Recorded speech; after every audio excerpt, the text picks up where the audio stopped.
Isang mapagpalang araw sa lahat ng tagapakinig sa ating programa.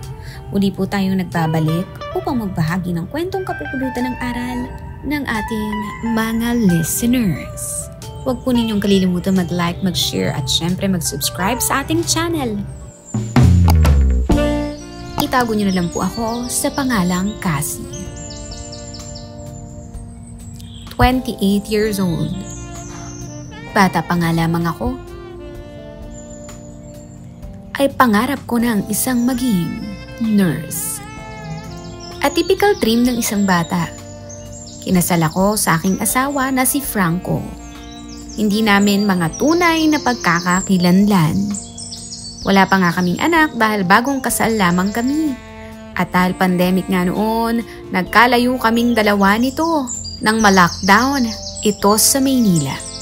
Habang ako naman ay nasa Pangasinan. Maayos ang buhay namin mag-asawa. At nang magkaroon ng GCQ, umuwi na rin ang aking mister. Hindi pa rin kami nagkaroon ng baby. At hindi ko nga alam kung bakit. Parehas naman kaming walang problema. Pinagpasa Diyos na nga lang namin ang lahat-lahat. Nang bumalik siya sa Maynila bilang isang electrical engineer, naiwan na naman ako sa bahay ng mag-isa. Nasanay na nga lang ako sa setup na meron kami. Maayos naman ang trabaho ko sa ospital hanggang sa dumating ang magkapatid na Johnny at Jenny. Hindi rin nila ito tunay na mga pangalan. Naging private nurse ako ni Jenny dahil may leukemia ito sa edad na 15 anyos. Nalulungkot nga ako para sa bata pero natutuwa naman ako sa determinasyon nito para mabuhay. Hindi ko nga akalain na sa pagiging private nurse ko sa batang ito, sa dalagitang ito, ay mangyayari ang kinakatakot ko. Nang minsang dumalaw ang kuya ni Jenny sa ospital, ay pinakilala niya ito sa akin. Hindi kasi nila alam na may asawa na nga akong tao. Miss Cassie, ipapakilala ko sa iyo si Kuya Johnny ko. Galing pa itong Argentina. At take note, no girlfriend since birth yan ha. Pagpapakilala ng dalagita sa akin. Na may pagkapilya. Masayahin.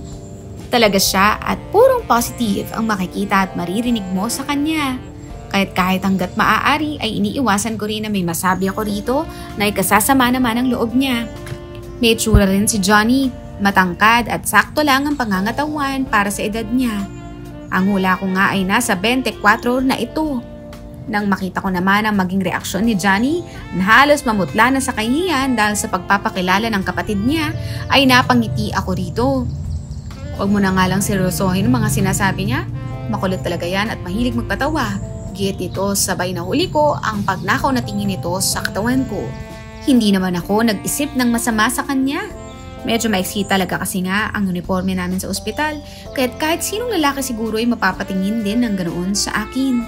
Hindi naman din sa pagmamayabang, sexy pa rin talaga ako. Siguro dahil hindi pa nga ako nagkakaanak. Gayunpaman, natuwa na lang ako sa naging lambingan nila. Nainggit ako kasi solong anak lang ako ng mga magulang ko. Nakikita ko kung paano alagaan ni Johnny ang kanyang kapatid. To the point na nalaman ko na umuwi pala talaga ito kapag gusto ng kanyang kapatid. Kagaya na lang ngayon na birthday nito at dito namin sinelebrate ang kaarawan ng dalagita. Nakilala ko rin ang mga magulang ng dalawa at mababait din ang mga ito. Hindi na rin nga ako nagtaka kung saan namana o nagmana ang magkapatid. Pagkatapos nga ng birthday ni Jenny, umalis na rin si Johnny. Hindi ko alam kung bakit pati ako ay nakaramdam ng lungkot nang makitang umiiyak si Jenny. Pinuntahan ko siya para hindi na nga siya umiyak. Clea, kaya tahan na. Babalik din naman ang Kuya Johnny mo, wika ko, upang kahit papaano ay maibsan ang kalungkutan nito. Bakit hindi mo na lang sinabi sa kanya na dito na lang siya magstay? Sagot naman ito. Kasi Jen, hindi ko natapos ang sasabihin ko nang muli siyang magsalita. Bakit hindi na lang ikaw ang ligawan niya? Tapos may ka-family para hindi na siya umalis pa. It's a good idea, no? Sagot naman ito. Jen, hindi naman ganoon kadali ang gusto mo.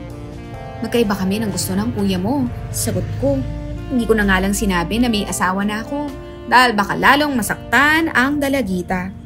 Araw-araw nasa ospital ako at palagi kong binabantayan at inaalagaan si Jen. Halos hindi na nga ako makapag-duty na maayos. Pero naiintindihan naman ng ospital since private ito at ito ang gusto ng pamilya ng dalagita. Lumipas nga ang 1 taon. Umuwi ulit si Johnny. Marami pa nga siyang dalang mga pasalubong at wala akong kamalay-malay na meron din pala ako. Nahiya itong iabot sa akin kaya't si Jen na lang ang nag-abot. Miss Cassie, maraming pasalubong si Kuya for you. Sinabi ko naman sa iyo gusto ka talaga niya. Biro pa nga nito, habang naroon lamang si Johnny at nakikinig lang din sa amin. Inabot ko na lamang binigay niya. Ganon ko siya lambingin simula noon. Matagal na rin ang pinagsamahan namin ng dalagita dahil sa karamdaman niya. Miss Cassie, mamaya agaan mo ang uwi ha? Wika naman ito. Bakit naman? Pagtatanong ko dito. Basta magde-date kayo ni Kuya. Buyo niya at natawa na lamang ako. At nang napatingin ako kay Johnny, ay tila nag-blush na ito sa kahihiyan. Kaya't pinatigil ko na nga si Jenny sa kakaasar dito. Kinahapunan, nagulat ako nang lumapit si Johnny sa amin. Paut na nga ako sa trabaho ko ng mga oras na yun. Pwede ba tayo mag-usap? Wika niya. Ako naman ay pumayag naman. At wala naman kasi akong gagawin. Niyaya niya akong lumabas. Hindi ako nag-assume na date iyon dahil ang sinasabi nga ni Jenny. Kagaya nga ng sinabi ng magkapatid. Pumunta na nga kami sa coffee shop. Simula raw kasi nang maging private nurse ako ng kapatid niya. Sumigla ito at sumaya. Bumalik raw ang ngiti nito. Matagal daw nawala ito nang malaman ni Jenny na may sakit siya. Tinapat niya nga rin ako na natutuwa siya sa akin, pero hindi sa gusto niya ako. Ewan ko ba, bakit parang nasaktan ako sa sinabi niya na dapat ay hindi ko naman maramdaman. Tinawanan ko na lang siya para hindi ako mapahiya. Oo naman, wala iyon. I'm happy na nakatulong ako, sagot ko. At dahil medyo nga lumalalim na ang gabi ay nag-aya na nga akong umuwi. Gusto pa nga sana niya akong ihatid kaso hindi ako pumayag. Kinaumagahan ay wala si Johnny. Hindi na nga ako nagtanong kay Jen. Pero nakita ko ang kakaibang ngiti nito. Inasar niya ako na nag-date daw kami ng kapatid niya kagabi. Sabay pinakita ang picture naming dalawa sa cellphone niya. Natawa na nga lang ako at napaisip. Siguro nga ay gusto ng dalagita na magka-girlfriend na ang kuya niya bago pa man din siya mawala. Nakita ko kasi ang files niya sa ospital. At nakakalungkot man, pero kailangan naming tanggapin na ilang buwan na lamang ang buhay niya. Araw ng linggo na dapat uuwi ang aking asawa, ngunit hindi ito nakauwi. Di ko nga alam kung magdududa ba ako. Hanggang sa isang chat message ang natanggap ko mula sa dati kong kaklase nung college ako. Kalakip nito ang picture ng asawa ko na merong kasamang iba. At magka-holding hands pa ang dalawa. Hindi ko alam kung anong magiging reaksyon ko o mararamdaman. Naguguluhan ako ng araw na iyon. Imbes na wala akong trabaho, ay nagtungo ako sa ospital at doon ko nakita si Johnny.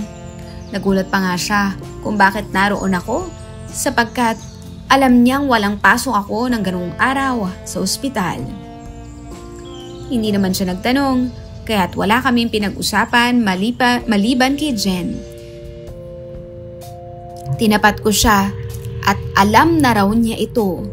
Nagulat naman ako. At hiniling niya sa akin, baka pwedeng ligawan kita at magpanggap na tayong dalawa para pasayahin lang ang kapatid ko.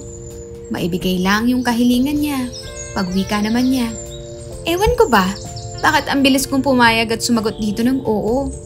Siguro nga ito na lang yung way ko para makagante sa asawa ko. Pagdating ko kinabukasan sa trabaho ay naabutan ko si Johnny at Jen na nag-uusap. Ang kinagulat ko pa ay ang pag-abot sa akin ng bungkos ng mga bulaklak ni Johnny. Literal na nililigawan niya ako at kitang-kita ko ang saya sa mga mata ng dalaga. Araw-araw ganoon ang setup namin hanggat sa kinailangan na ulit umalis ni Johnny at ako naman ay hinarap ko ang aking asawa at pinakita sa kanya ang picture. Nung una ay todo deny siya pero sa huli ay umamin siya. At sinabi niya naman, nakatrabaho niya iyon.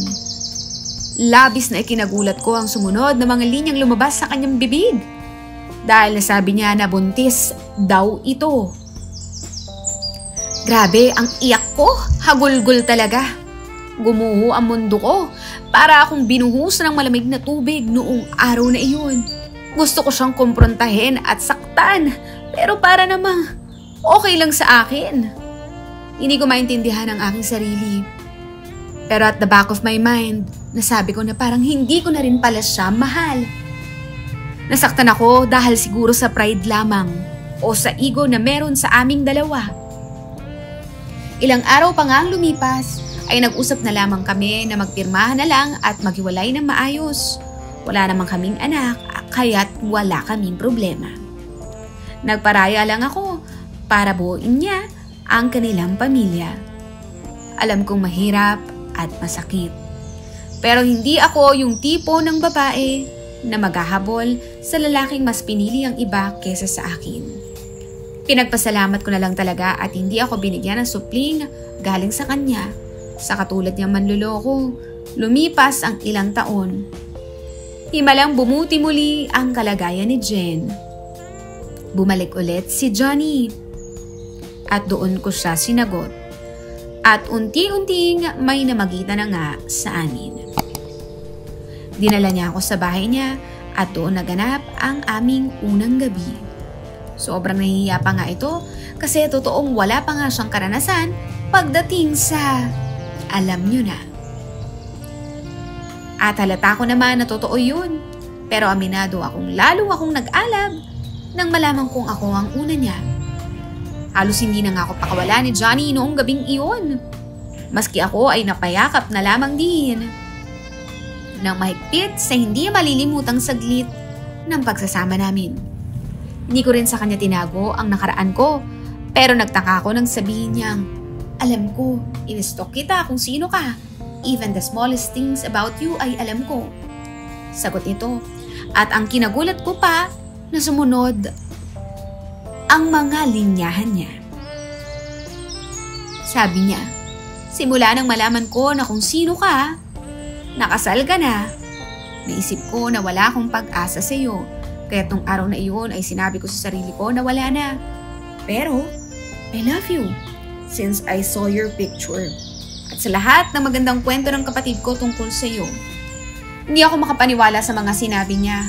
Nakadama ako ng totoong pagmamahal at kalinga. At dahil doon ay nahalikan ko siya sa sobrang saya ko at may naganap sa aming dalawa. Makalipas ng ilang taon ay muling umalis si Johnny para bumalik sa kanyang trabaho at ako ay naiwan. Inayos ko na rin ang formal ang iwalayan namin ng aking asawa at dahil sa pera at koneksyon ng pamilya ni Johnny bago siya umuwi ay napawalang bisa ang kasal namin ng dati kong asawa. Sa inabahaba rin naman ang mga nangyari sa amin, simbahan din ang aming tuloy. At natupad ang pangarap ni Jen na magka-love life ang Kuya Johnny niya. Isa siya sa naging bridesmaid ko noong araw na yon. Hindi ko alam kung anong klaseng tadhana ito, pero ang masasabi ko, I'm happy and blessed na dumating si Johnny at Jenny sa buhay ko. Hanggang dito na lamang po ang aking kwento. Nagmamahal, Cassie.